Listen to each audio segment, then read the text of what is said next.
Hi guys, this is Sam and welcome to Logic. In today's pronunciation video, I want to talk about stress shift, more specifically how stress shifts in some words based on where and next to what they are in a sentence. I will be making a whole other video about this topic related to phrasal verbs. I should have posted this pronunciation video a while ago, but I originally recorded it in two halves, and when I went to edit it, I realised that I hadn't press record for the second half. So here I am doing it all over again, but this time I'll make sure that it's all on tape. So please make sure you like this video and subscribe to my channel, and now let's get started. As always, in order to understand this topic, we're going to use one of my nonsensical sentences, and as a little test, I suggest you pause the video, record yourself reading the sentence, and then check if your pronunciation matches mine. The sentence goes, "This afternoon, the BBC had afternoon tea on BBC News while I was speaking Japanese with my Japanese friend who had 13 cats when he was 13.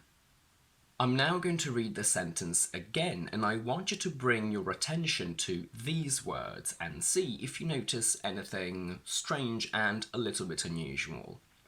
This afternoon, the BBC had afternoon tea on BBC News while I was speaking Japanese with my Japanese friend who had 13 cats when he was 13.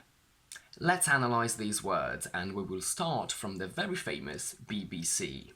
Can you hear a difference between BBC and BBC News? You will have noticed that I shifted the stress. When I said BBC, the stress was on C. When I said BBC News, the stress was on the first B. Why is that? In English, when we have abbreviations on their own, the stress is on the last letter. UK, CIA, FBI, US. But when they're followed by another noun, the stress shifts to the front. So we go from the UK to the UK government, the FBI, an FBI agent, the US, a US citizen. Let's have a look at the word 13. I said he was 13 and he had 13 cats. We have a stress shift here as well, and the rule goes that in teen numbers, when they're on their own, the stress is on teen, 14, 19. But when they're followed by a noun, the stress shifts to the front and we say 14 cats, 19 cats. The reason why we do this is that it's very unpleasant and hard to produce two stresses next to each other. So if I said 14 cats, I would have the stress on teen and the stress on cats next to each other, and that's very bad for intonation. And here's a fun fact for you. I don't know if you've ever carefully listened to a native speaker count fast, but when we do, we should technically say 10, 11, 12, 13, 14, 15, 16, 17, with the stress on teen, because these are all individual separate numbers. But because we're counting fast, these numbers are coming very quickly one after the other, so we actually move the stress to the front, and instead of saying 10, 11, 12, 13, 14, 15, 16, 17, we actually say 10, 11, 12, 13, 14, 15, 16, 17, 18. So we move the stress to the front. And what about the words Japanese and afternoon?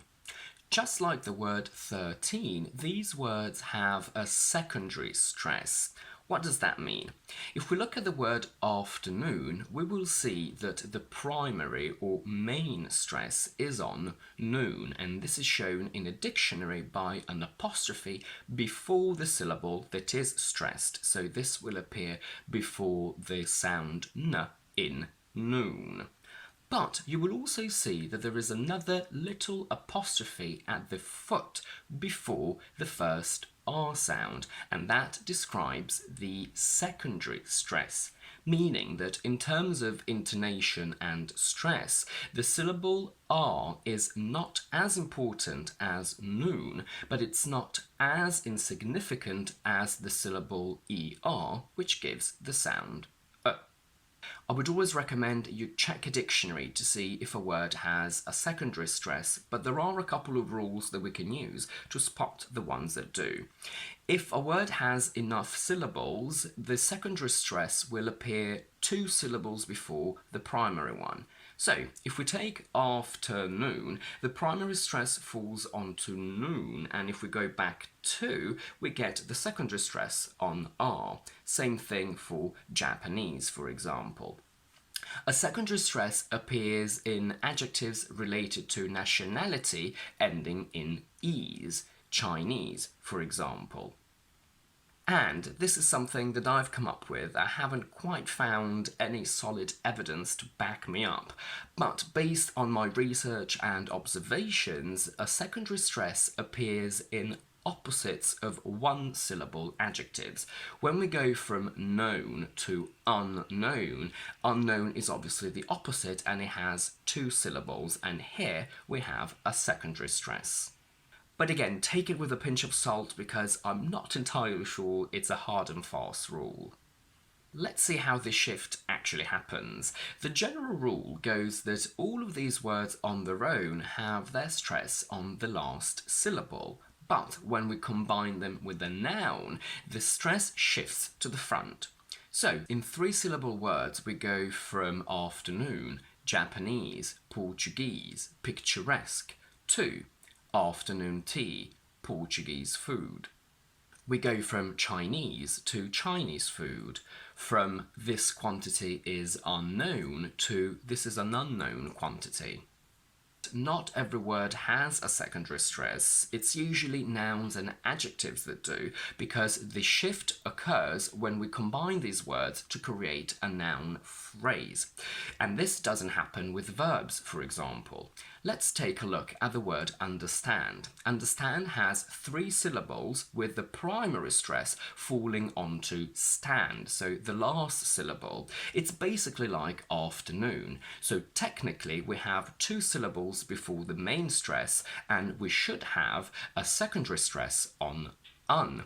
But because this is a verb and you can't use it to create a noun phrase, it doesn't exist. We don't say, I understand, and then I understand the lesson. No, we still say, I understand the lesson, because the word understand and the word lesson are connected conceptually to create a full meaning, but they're not part of the same noun phrase. And that's it for today. I know this is a fairly strange topic to talk about, and I hope it doesn't make you think that English is hard, because this rule is actually there to make your speaking more fluid and fluent. It's actually much easier to say afternoon tea than afternoon tea. It's very heavy to say the second option. If you like this video, please don't forget to give it a thumbs up and to subscribe to my channel down below, and let me know in the comments if you've ever thought about this and if you've ever heard it when other native speakers were speaking to you. In the meantime, I will see you next Thursday and Monday with my quick vocabulary videos, and next Tuesday with my next explanation one.